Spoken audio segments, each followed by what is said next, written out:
Diba?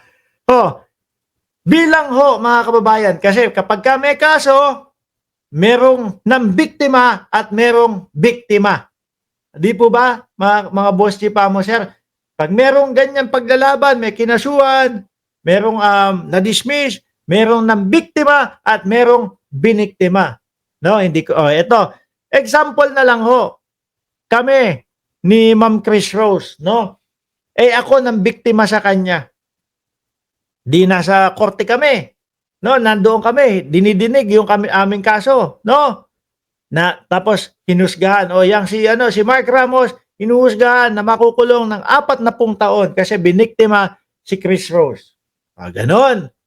'Di ba? Ngayon no, mga kababayan,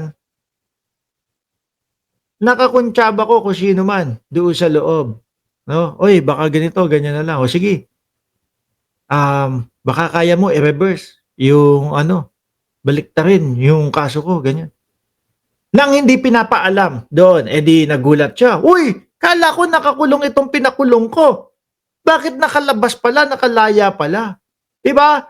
Sa sitwasyon, no, mga boss chief mo, sir, kung makikita mo, taong bayan ang kalaban Taong bayan yung kalaban Tapos ang taong bayan, hindi alam, may ganun na palang naging desisyon. Kay Boss Joel. No? Nagkagulatan nga ho. You cannot win a case by cheating the public. Sabi ni Dick Gordon.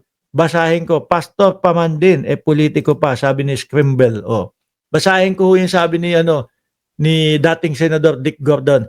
Former Senator Dick Gordon criticized the alleged secret decision of the Ombudsman Samuel Martires to reverse the dismissal order against Senator Joel Villanueva, calling it a clear violation of public transparency and accountability.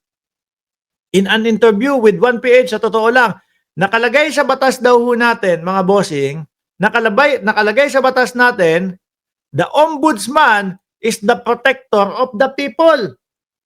Ayan totoo naman ho. Mga kababayan, kapag may mga korap, mga magnanakaw, mga tiwali na nasa gobyerno, takbuhan mo, ombudsman. Di ba? Mano ba namang sabihin doon sa mamamayang Pilipino, si Joel, dismiss na doon sa mga kaso niya, wala nang mga nakapending na kaso ito, Ganun. Wala ho tayo narinig, mga boss. Siguro ho, kung merong isang nagbalita doon sa 2019 na yon, mga kababayan, Mark Estacador, naku po, ang taas na siguro ng views niyan. At kumalat na ho siguro yan sa social media. Wala No? Wala tayong makita Siya ang nagpoprotekta. Ba't mo itatago sa taong bayan nga naman daw?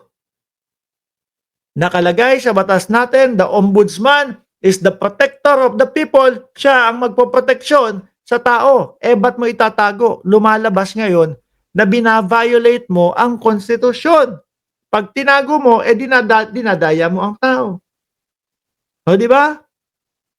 Former Ombudsman Conchita Carpio Morales recommended Villanueva's dismissal from the Senate for grave misconduct in 2016. However, Duterte appointee Ombudsman Samuel Martires allegedly secretly overturned the ruling in 2019 without making the reversal public. Naka sa publiko ho, mga kababayan Yung kay Conchita Carpio Tapos ito, secret.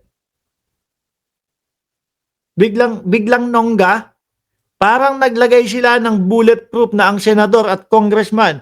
That's unfair and showing impunity. At hindi lang ho ito, mga boss chief mo, sir. No?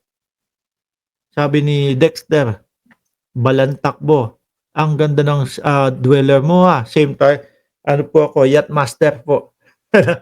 Yacht master na Seiko. Yacht master na Seiko. At hindi lang ho yan, mga kababayan, si Dick Gordon Eto pa po, Malacanang na. Nagulat din ho, mga bossing. Yes! Hindi lang ho tayo, hindi lang ho si Ombudsman Remulla, pati ho Malacanang, ayan, palace alarm by reported secret decision of Ombudsman Martires in Villanueva's dismissal case. Alam nyo mga kababayan, kung ako ilalagay ko ang sarili ko doon sa posisyon ni Joel Villanueva, 2016, pinapadismiss ako ni Carpio. Di ba? Ngayon, ito, 2019. Aba, acquit. Okay na. Wala na akong kaso. Magpapalit yun ako. Ipapatawag ko lahat ng kaibigan ko. Magpapapress ko na ako. Ay, bakit to, mga kababayan? Biruin mo. Ang iniisip ng mamamayang Pilipino, sangkot ka doon sa FIDAP. Tapos nakakuha ka ngayon ng acquittal o nakakuha ka ngayon ng desisyon na wala ka ng kaso, etc., etc. Ano gagawin mo? Ang gagawin mo, naku, yung iniisip nyo ha, kayo ha, yung iniisip nyo, eto meron na akong kopya na nagsasabi na wala na akong kaso kahit ano. Di ba? Kung masaya ka nun, ipangangalandakan mo yan. Kasi babubura sa isipan ng mamamayang Pilipino na nag-iisip na kung ano yung desisyon sa'yo ng 2016, ganun pa din. Mabubura yun. Malilinis pangalan mo. Pag tumakbo ka sa mga susunod na eleksyon, hindi sa'yo pwedeng ibato yun. Pero bakit sa kanila parang malungkot? Di ba? Parang bakit sa kanila malungkot? Secret. Hindi ilabas.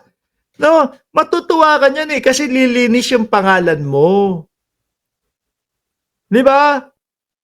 Matutuwa ka diyan kasi malilinis yung pangalan mo. So, pangangalandakan mo yan. Baka magpa-press con pa ako.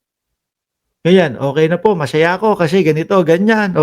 Party-party tayo.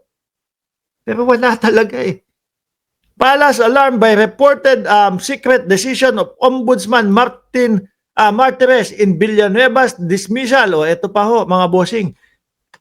Sabi dito, ayan, however, Castro clarified. Yan, dyan tayo mamaya. Malacanang expressed concern over the alleged secret decision made by the Office of the Ombudsman in 2019 in the dismissal case against Senator Joel Villanueva, Palace Press Officer, Undersecretary, blah, blah, blah, blah, blah, blah.